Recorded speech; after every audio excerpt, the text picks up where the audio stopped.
Hello and welcome to Rally Race Guys vlog 14.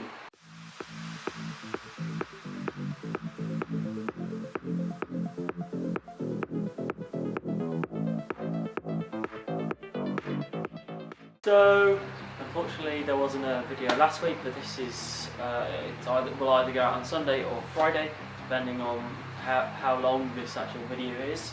But over the week we have made some progress. We've got the spot weld drills, we've got the I'll show you. Okay, so we have got red oxide primer, and we've got a mini piece roller set for emulsion, 12 pack. I think it was $4.99 on eBay. So it doesn't really bother me. And this is I'm going to try and coat most of the underside of the car with this, or definitely the stuff with surface rust, just so we know we're 100% clear on that. Then we'll go over that with under seal. Another thing are these. These are extended 80mm studs for this. I don't know if you know, but on 205s, except like the GTIs, they all run bolts, and in a rally situation bolts aren't the best because you've got a hub century ring which you put the wheel on, and then you're faffing around trying to do this, trying to get the wheel on, and it's just on a quick rally changing when you've got 2 minutes to spare, you're thinking, do I, don't I, do I, don't I, and then you can just throw the wheel on without having to mess around with trying to find the hole for the bolt, where this just locates it straight away, so we don't need any of that faffing around. But yeah, let's go along with them. We've got the actual 1/9 flat nuts. These are really rare, or not rare, but they're not widely used within the car community because they are flat. There you go. Come on, camera.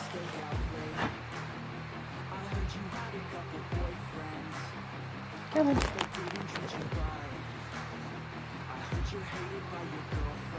Yeah, as you can see, these are flat, and normally they have a taper on them, which, or a chamfer to inset into the wheel. But because of the type of wheels that we're going to be running, which are 1/9 GTI Goodwood Special Edition and 1/6 pepper pots, and other Saxo wheels, etc. When we actually start rallying, it uses this face. It uses this. It has a flat. It has a flat to go to a flat, not a taper to go to a taper. Which these are really hard to find. The only company I know of that uses something like this is Peugeot.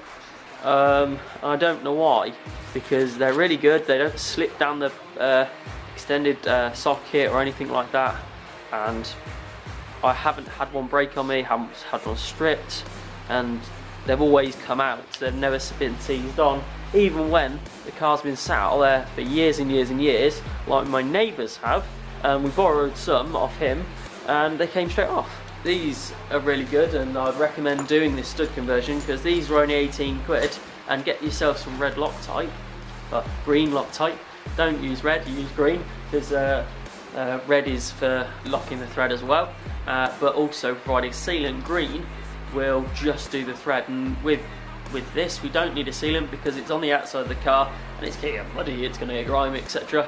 But it's not like it's not always threading into the block, and we don't want oil coming out, because obviously it may be an oil port or a vacuum line or something along those lines. So we don't want that. But yeah, get yourself some thread lock.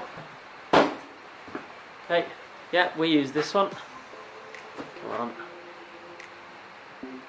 So this is great because actually we had some problems with these. These were off. I'll put the company store name on the screen right now. But they, like 4 of them screwed in and locked straight away, and then 4 of them didn't, and it was really confusing. But then after leaving them for a couple of days, with the green Loctite on them, they're not moving anymore, they're not wobbling, they're not doing anything. We're going to check them just so get them to the right torque, but that we're not going to do anything else. If they are loose, then we'll try to get another situation by doing a little weld or something onto the thread, or doing something to try and prevent them just continually threading straight through the hub or the drum. So yeah, because that's the problem. We started on the drum because obviously the rear beam's coming. It's actually hopefully, if we get there today, we will be putting the rear beam on the car so we can move it and move it all around, because there's only a couple of weeks left until Ryan's car comes out and mine goes in the corner. So I've got something else to show you. So along with putting the rear beam on is quite a crucial bit, which would be these, which if you follow our Instagram you will see them. Go follow our Instagram. These have been specially machined for the car and the dimensions that I wanted. Hopefully they'll fit, because the only thing, they're really nice, but the slot's the wrong way around. So I'm hoping we can still make them work with that slot being to the other slot. So we might have a bit of problem there. So, but me and my mate will try and get the rear beam on today, because we do need to get it on. If not, I'll have to machine another, I'll have to do a cross basically, which will weaken them. I would say weaken them, but because there will be sort of 4 lobes, they will be weaker, but there's not much stress going on them. The most of the stress, this is only acted as spacer. The only time this is under stress is when it's under shear, and the rear beam is trying to move and snatch and stuff like that. Under general load, under compression, etc., this has no purpose other than to space the rear beam from the body. That's the only thing. If we also have a look at what me and my mate Zach did, it's going to start getting confusing, because I'm Zach and then I'm Zach 1 and Zach 2 is going to come in a minute. I don't know if you want to be on video, but I work with him, and he's going to help me today, hopefully, put the rear beam on. And we've got a slight story about Zach too. He put a pry bar through my floor a couple of days ago, so I'll show you that now. So as you can see, over this side you've got the block, which I call the cube. Yeah, well basically the cube there is where the old seat used to sit. I don't know if you remember, but we took the seats out, and that's where there was an L bracket onto the seat rail. Now, because I'm putting hydro in this, I've had to take this piece off. So now I use the spot weld drills that I got the other day, and spot weld got that out of the way. Then that only took 5-10 minutes, nothing, absolutely nothing. Then this one, this is where the old cube used to be, and this was a bloody nightmare. So we drilled them out. We went through the body a couple of times, which is not preferable, because obviously you're putting holes in the body, but we can weld them up. But as you can see, we have got a slight issue here. We had this one corner that would not come up. We were hitting it with a pry bar, so like got a pry bar and the lever in it, etc. And then we were hitting the pry bar, and then all it did was split and then went through the body, which there's a pro and con about this. Well, the good thing about it, no, the bad thing about it, is because now we've got a slot in there that's a potential weak point. Good thing is Zach's got a welder, and Zach feels a little bit bad at putting a pry bar through my floor, so he's bringing his welder up today. So I will be able to start welding up all these holes, and that's what I was doing yesterday. I was prepping all of them, and that's why they're all shiny, to be welded. And I've prepped all this, I've prepped that. I've literally everything that you can see shiny is ready to be welded.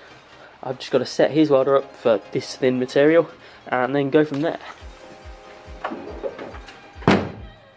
And on from prepping the inside of the car, we have to do the outside of the car. So I've started here, and each hole has been prepped accordingly for welding. Oh, also, you'll see we've got some hand wipes in each of the exhaust outlets.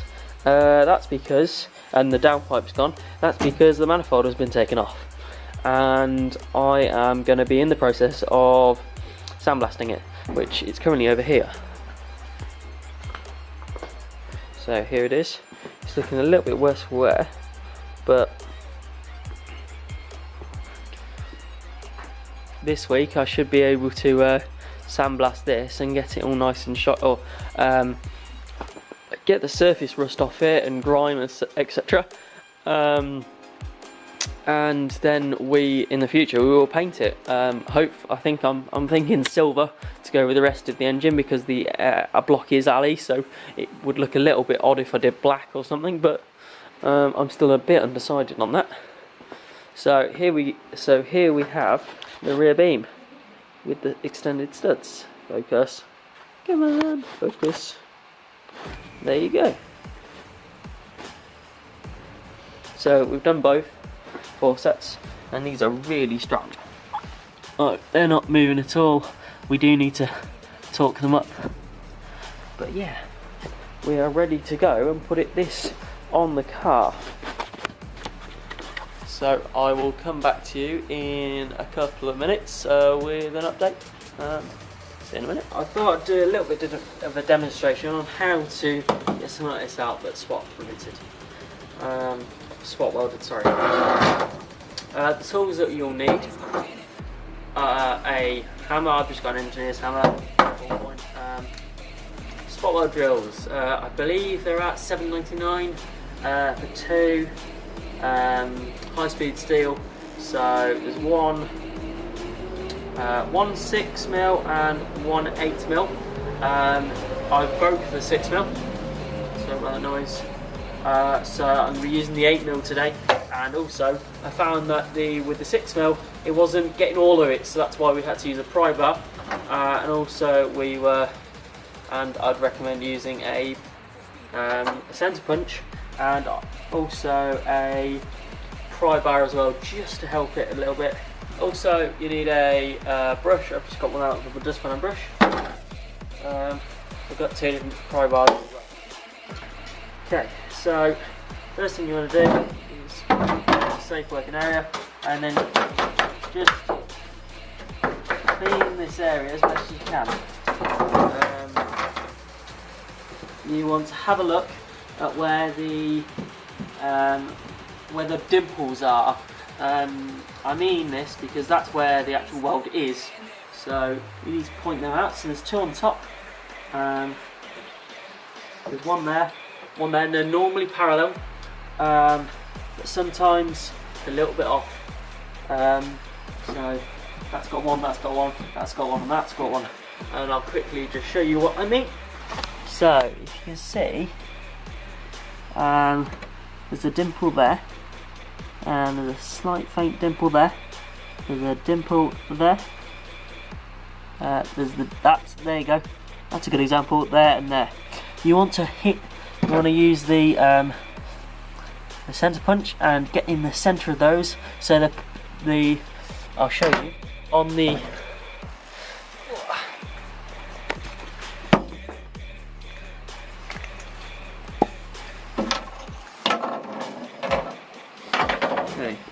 point of the this is why you can't use a normal drill. There is, if you come on focus, okay, as you can see, it's very faint. There's a point, and that point will sit in that that little indent that you've just created, or you will create with the centre punch.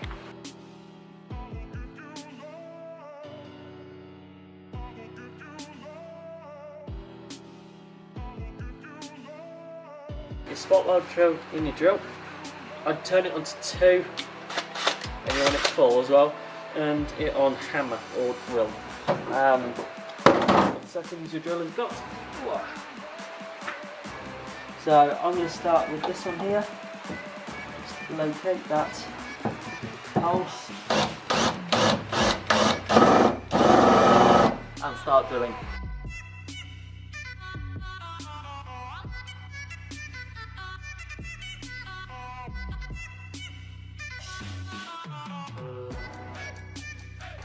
So that's all 4.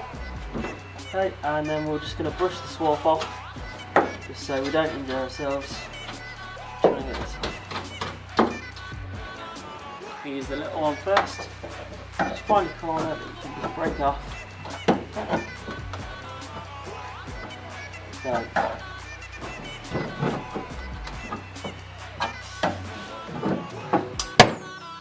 So you're going to have to fight it a bit.